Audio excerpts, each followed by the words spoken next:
किया। मैं आज भी नहीं भूला हूँ, मैं आज भी नहीं भूला हूँ।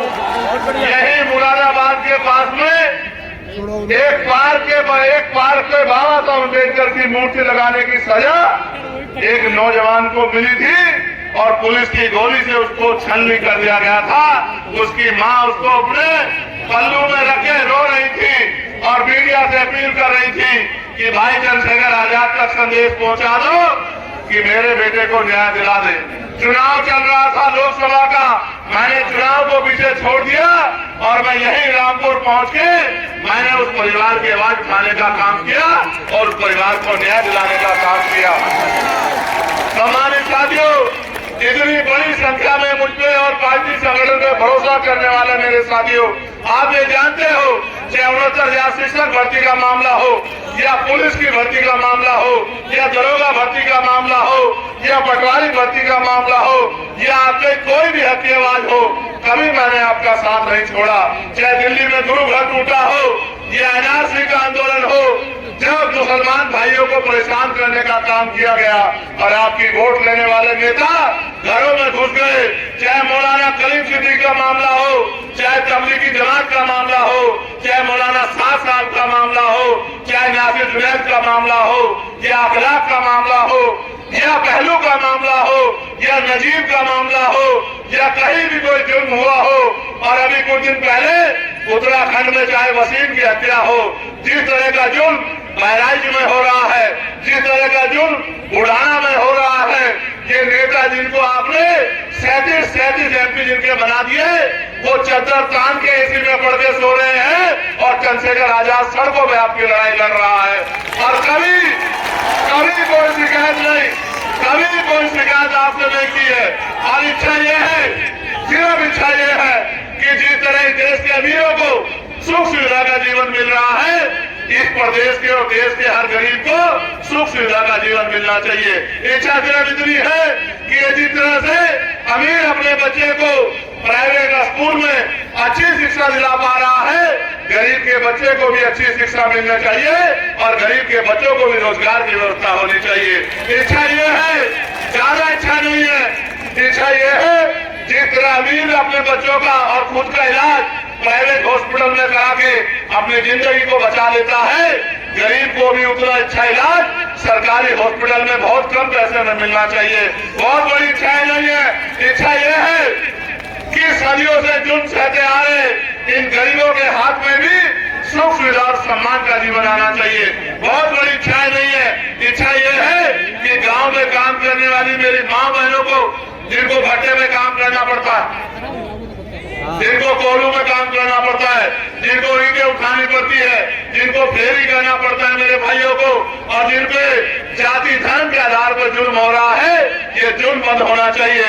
जिस तरह से आरक्षण को खत्म करने का प्रयास भारतीय जनता पार्टी की सरकार दलित पिछड़े वर्ग के लोगों कर रही है, ये आरक्षण के साथ छेड़खानी बंद होनी चाहिए।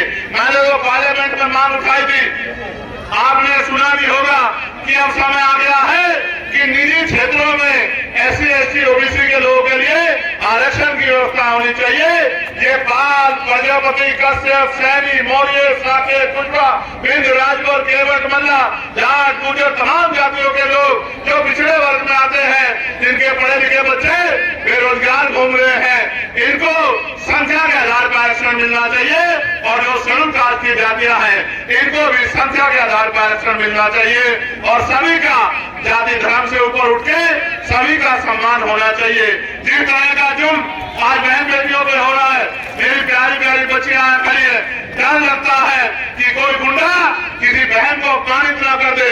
और अपमानित करने वाले लोगों को ये भाजपा की सरकार के लोग संरक्षण देने का काम करते हैं। ईमानदार पुलिस कर्मियों को डराने का, दबाने का काम करते हैं। कानून व्यवस्था को चौकट करने का काम, कानून व्यवस्था को दम तोड़ देने का काम कराते हैं। ये जुर्म जाति बंद होनी चाहिए। बहन बेटियों का सम्मान होना चाहिए, बहन बेटियों को नौकरी रोजगार मिलना चाहिए।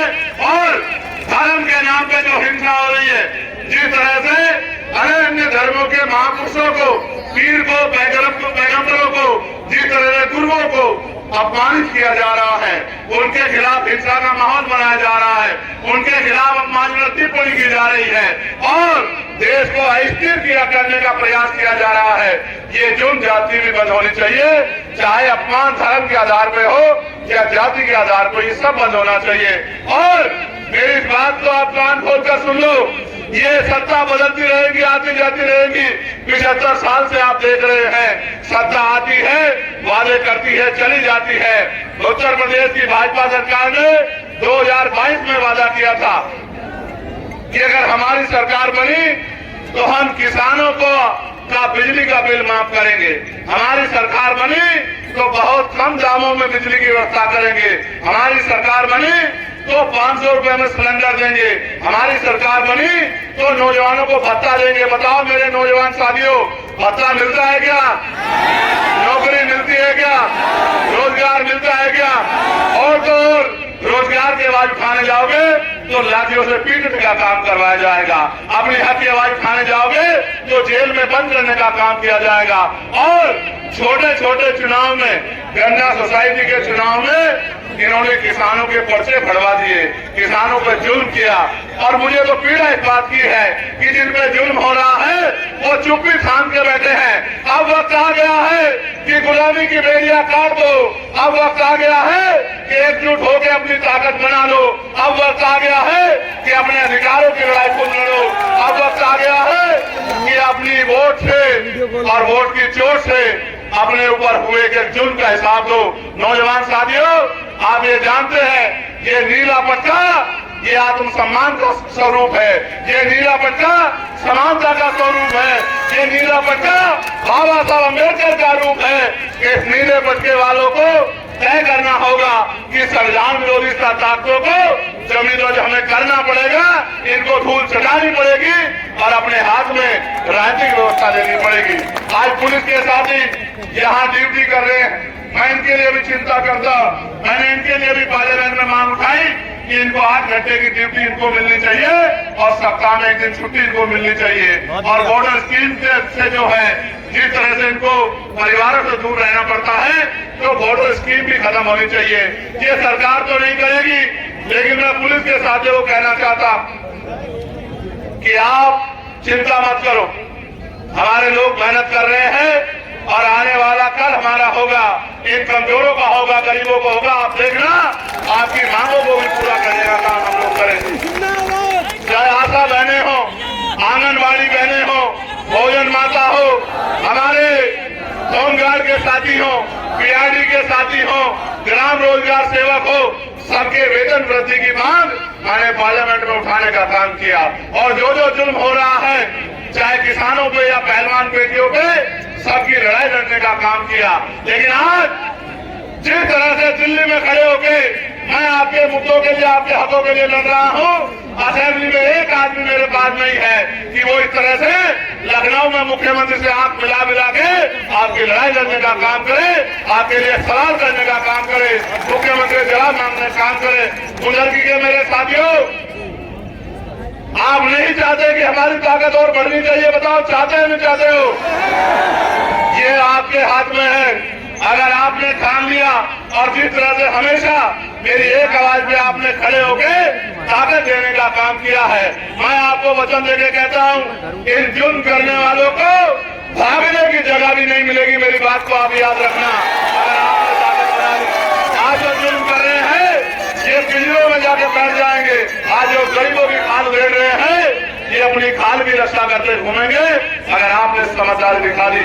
ये जो नौजवान यहाँ खड़ा है, मैं इनको कहना चाहता हूँ, जाओ यहाँ से, निकलो सभा से और गली गली जाके लोगों को जोड़ने का काम करो, लोगों को साथ लाने का काम करो, भाईचारा बनाने का काम करो। इस देश की एक ही पहचान है, वो हमारी एकता है। उस एकता को मजबूत करने का काम करो। गरीबों का सहारा बनो, कमजोरों की आवाज बनो, मजलूमों के साथी बनो और एकजुट होके इस नाइंसाफी के खिलाफ जंग को मजबूत करो। जब मुझे मौका मिला, मैंने पार्लियामेंट में सबसे ज्यादा मौकों पे हर हक की आवाज को उठाने का काम किया। लेकिन कभी कभी तकलीफ होती है कि असेंबली में जिस तरह से उत्तर प्रदेश में कानून बन रहे हैं, चाहे नजूल का कानून बना दिया हो लोगों की जमीन हटने के लिए, और एक और उत्तर प्रदेश में एक और बात चल रही है कि उत्तर प्रदेश की सरकार कानून को नहीं मानती। उत्तर प्रदेश की सरकार संविधान को नहीं मानती। उत्तर प्रदेश की सरकार बुलडोजर से न्याय करती है। मैं आपको विश्वास दिलाता हूँ कि जिन घरों में बुलडोजर चलाया गया है, ताकत बनने दो, इन सब घरों को इससे भी मजबूत बना के देने का काम हम लोग करेंगे। इनमें बुलडोजर चलाने का काम किया गया है। और इन सरकारों ने जमीन नहीं दी, घर नहीं दिए, रोजगार नहीं दिए, आत्मसम्मान का जीवन नहीं दिया, लेकिन रोज कहीं ना कहीं जबरदस्ती गरीबों के, दलितों के, पिछड़ों के, मुसलमानों के घरों को लूटने के लिए, उनको ढाने के लिए नए नए इनके पास ऑर्डर आ जाते हैं। अभी यहाँ संभल में 90 परिवारों को जो 50 साल से ज्यादा समय से रह रहे थे बहजोई में, उनके घर जो है तोड़ दिए, लंबा सही है, सील लगा दिए। आप ये बताओ, सरकार गरीबों को घर देती है, गरीबों के घर तोड़ती है, बताओ। लेकिन आज की सरकार तो गरीबों से उनका घर छीन रही है। इसका मतलब ये सरकार गरीबों की सरकार नहीं है, ये पैसे वालों की सरकार है। इन पैसे वालों की सरकार के गुंडे बंद करने का समय आ गया है और आपका मौका है, औरों को नहीं मिला। उत्तर प्रदेश के बहुत सारे लोगों को ये मौका 2027 में मिलेगा, लेकिन आपको ये मौका 2024 में मिल गया है। जो कारनामा नगीना के लोगों ने करके दिखाया, वो कारनामा आप भी दोहरा सकते हो। नगीना में मुझे हराने के लिए इन्होंने एडी चोटी का जोर लगा लिया। चाहे एनडीए अलायंस के लोग हो या इंडिया अलायंस के लोग हो, सब लोगों ने पूरी ताकत लगाई। क्यों? वो बीजेपी से नहीं लड़ रहे थे, वो लड़ रहे थे चंद्रशेखर आजाद से, क्योंकि वो जानते हैं कि जो चंद्रशेखर आजाद एक साल पहले कुछ भी नहीं था, तब भी अपने साथियों के साथ जुल्म को रोकने के लिए मैदान में रहता था, सड़कों में रहता था। अगर वो ताकत में चला गया तो ना कोई जुल्म कर पाएगा, ना कोई गरीब डरेगा, ना किसी को डरा के वोट दिया जाएगा। इसलिए जानबूझ के मुझे रोकने के लिए जोर लगाया। मैं इस मंच के माध्यम से नगीना के साथियों का धन्यवाद करता हूँ और नगीना जाके मेहनत करने वाले हर एक शख्स का धन्यवाद करता हूँ। और जो वास्तव विश्वास उन्होंने मुझ पर दिखाया था, मैं वचन देता हूँ मेरे खून का एक कतरा हमेशा उनके लिए समर्पित रहेगा और जब तक मैं जीऊंगा उनकी लड़ाई को मैं हर पड़ल पे लड़ने का काम करूंगा, उनकी ताकत बनाने का काम करूंगा। मैं आपको भी कहता हूँ, यहाँ बड़े बड़े नेता आएंगे, बड़े बड़े कुर्ते वाले आएंगे, बहुत बड़े बड़े नाम वाले आएंगे और वो सब आपको ये कहेंगे कि भाई ऐसा मत करो, वैसा मत करो। लेकिन आप बताओ, क्या इस सीट से उत्तर प्रदेश की सरकार बदल जाएगी? क्या इस सीट से उत्तर प्रदेश की सरकार बन जाएगी? ना बन सकती, ना गिर सकती। लेकिन एक काम जरूर होगा, जो लोग आपको अपना गुलाम समझते हैं उनको ये सबक जरूर लग जाएगा कि अगर इनसे वोट लोगे और इनका काम नहीं करोगे तो ये अपना फैसला भी बदल सकते हैं, ये किसी और को भी ताकत दे सकते हैं। मैं तो आपसे कह रहा हूं, आपको वोट डालनी है। मेरी दो बातों पे गौर कर लो। पहली है कि ये मत सोचो कि चांद बाबू लड़ रहा है, ये सोचो कि हम खुद चुनाव लड़ रहे हैं। ये सोचो कि हम खुद चुनाव लड़ रहे हैं और इसलिए लड़ रहे हैं कि हमें ताकत चाहिए इन गरीबों के आंसू पोंछने के लिए, इनमें होने वाले जुल्म को रोकने के लिए, अपने भाइयों को रोजगार देने के लिए, अपने टूटे हुए कच्चे मकानों को पक्के बनाने के लिए और अपनी हिस्सेदारी के लिए। इस बात को सोच के मैदान में उतरो। हम बाबा साहब के सिपाही हैं। बाबा साहब ने कहा था कि ये वोट हमारा हथियार है और हथियार का प्रयोग समझदारी से करना चाहिए। अगर हथियार का प्रयोग समझदारी से नहीं किया तो आपको नुकसान होता है। दो धारी तलवार है। अगर आपने जिम्मेदारी से, समझदारी से मेहनत करके वोट दी तो आज चांद बाबू जीतेंगे और आपकी ताकत बनेगी। और गलती से आपने किसी और को वोट दी तो वो जीते हारे, लेकिन आपकी ताकत नहीं बनेगी। क्योंकि आप पे जब जुल्म होता है तो कोई आता है आपके गली में, आपके घर में पूछने के लिए कि क्या हाल है बताओ। आज जो जुल्म हो रहा है कोई पूछने आता है क्या? तो जब आज नहीं आता तो कल क्या आएगा? इसलिए मैं आपसे कहना चाहता हूं, आज से आपको 17-18 दिन बचे। आपको खुद से योद्धा बन के बहादुर साथी बनके मैदान में आना है और घर घर जाके लोगों को जागरूक करना है। एक एक वोट को तैयार करना है और 13 तारीख को जब वोट पड़ेगा एक एक वोट को बूथ तक पहुंचाना है और साबित करना है कि आपका मुकाबला कोई भाजपा कर नहीं सकती। आपका मुकाबला अगर कर सकते हो तो आप, और आप अगर आपको कोई रोक सकते हो तो आप अगर ठान लोगे तो आपको कोई नहीं रोक सकता। इसलिए मैं आपसे कहना चाहता हूं कि अभी से कमर कस लो और जो परिवार बेघर करने की तैयारी संभल में की जा रही है, कल हमारी टीम उन परिवारों से मिलने जाएगी और अगर उनके साथ जुर्म करने का काम किया सरकार ने तो इस सरकार की ही सीट बजाने का काम हम लोग करेंगे। हम लोग चैन से नहीं बैठेंगे।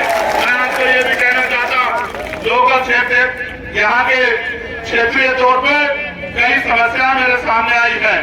रामगंगा नदी बरसात में और फुलो होने के कारण किसानों की फसलों को नुकसान होता है हर वर्ष और उनको मुआवजा भी नहीं मिलता। मैं आपको विश्वास दिलाता हूं कि इस बार रामगंगा नदी ओवरफ्लो नहीं होगी और न ही वो किसानों की फसलों को नुकसान करेगी।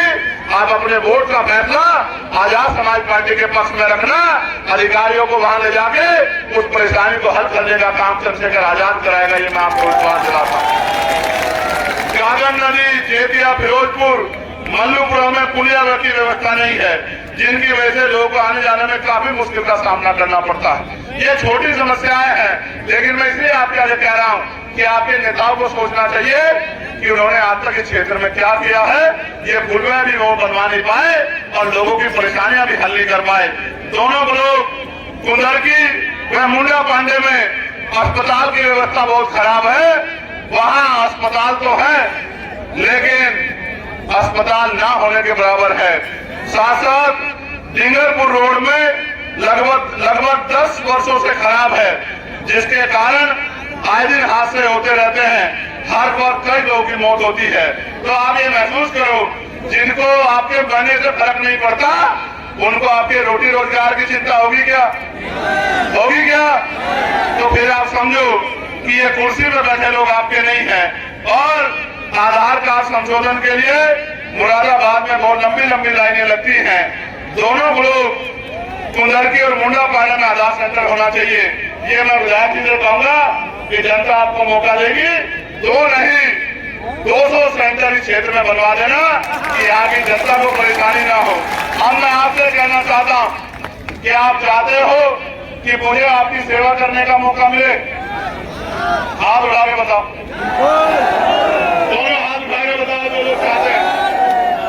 उठा के रखो, 2 घंटे उठा के रखने से तभी माना जाएगा कि आप उससे सेवा करवाना चाहते हैं। नीचे करो। तो लोकतंत्र में ये मौका मुझे कैसे मिल सकता है? बताओ कैसे मिल सकता है? जब आप अपनी उंगली से ये फैसला कर दो कि चंद्रशेखर आजाद के हाथों को मजबूत करना है, उसको कमजोर नहीं छोड़ना, उसको इतनी ताकत देनी है कि वो कलम से हमारी जिंदगी के फैसले लिख सके, गरीबों को उनका हक अधिकार दिला सके। मैं फिर आपसे कह रहा हूं,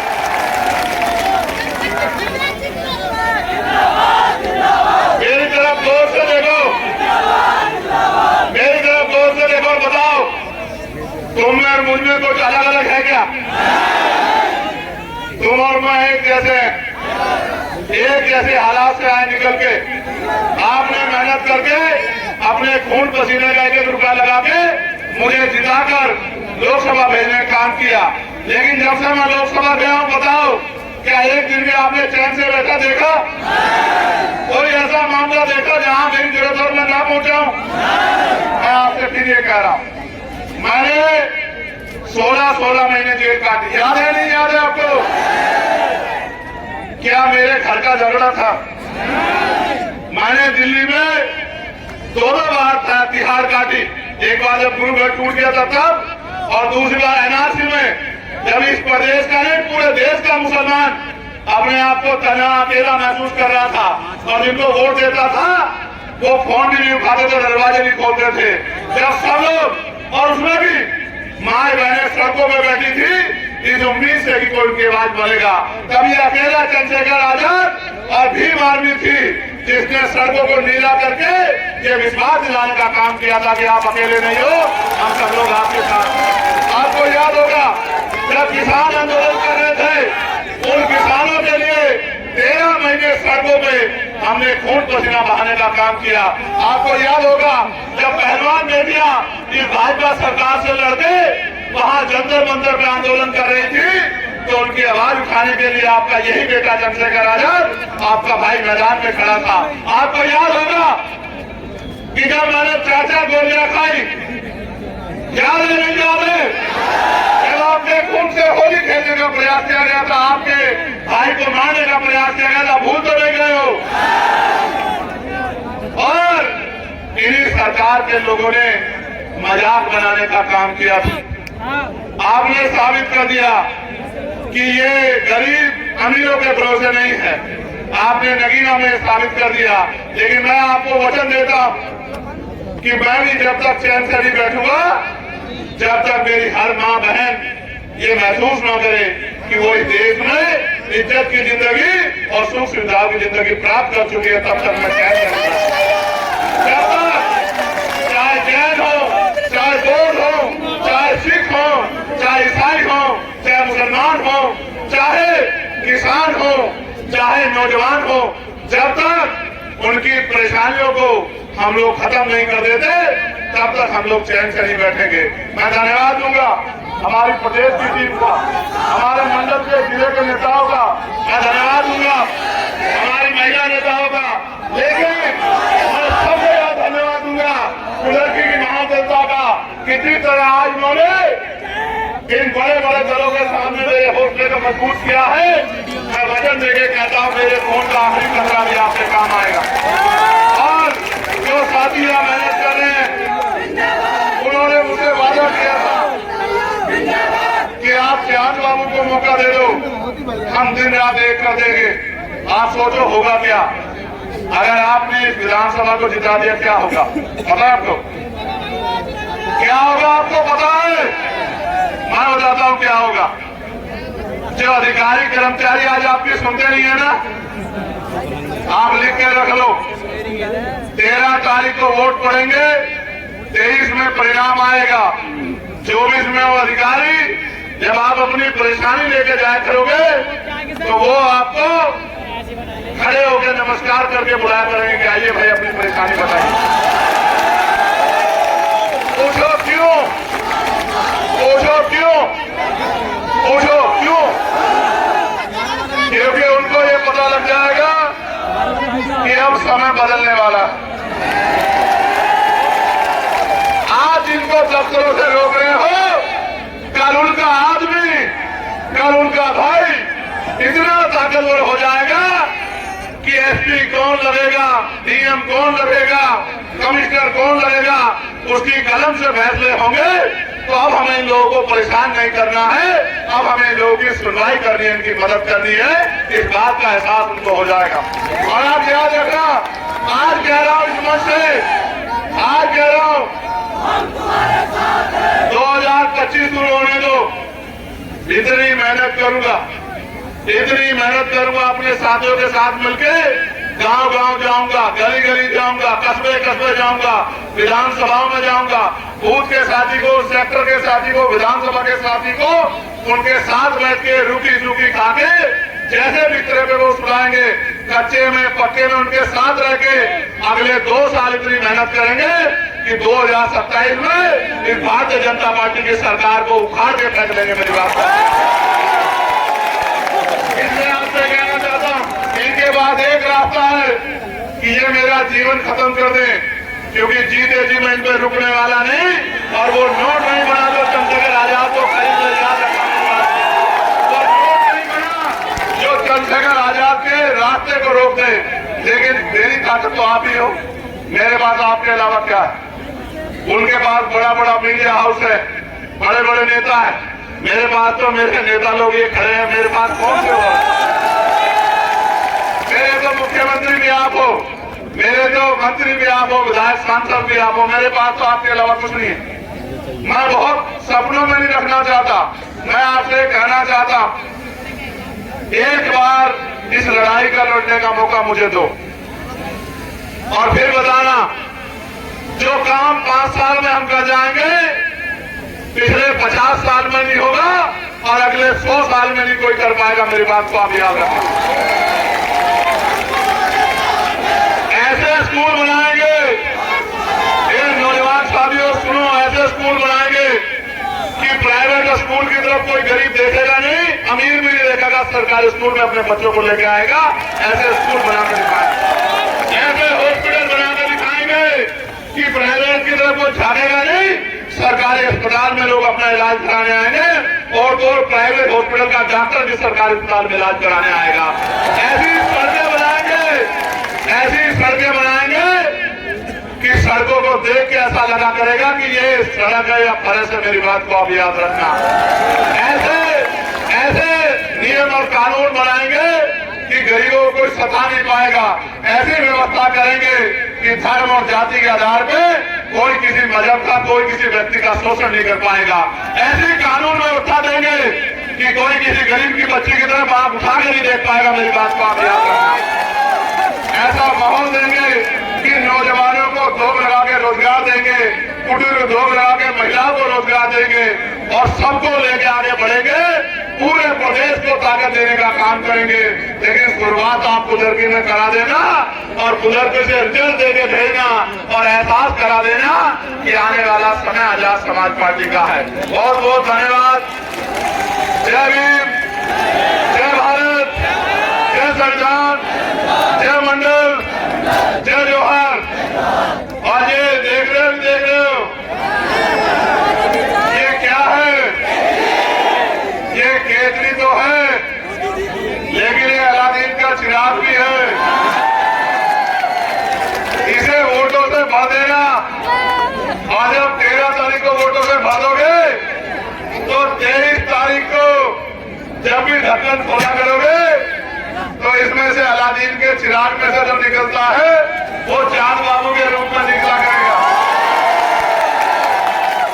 और समस्या बता दिया करना और ये आपकी लड़ाई लड़ने का काम करेगा। कर दोगे नहीं कर दोगे मदद? तो ऐसे मुट्ठी बंद करो, खड़े हो जाओ अपनी अपनी जगहों पे, अपनी अपनी जगहों पे खड़े हो जाओ ऐसे मुट्ठी बंद करके।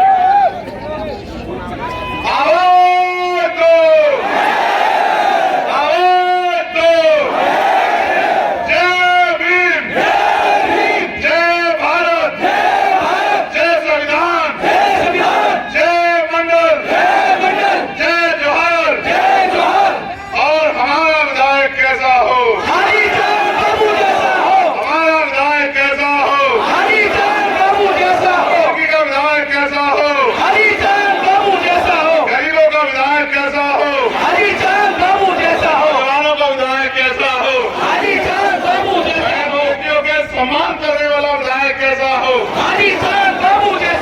बहुत बहुत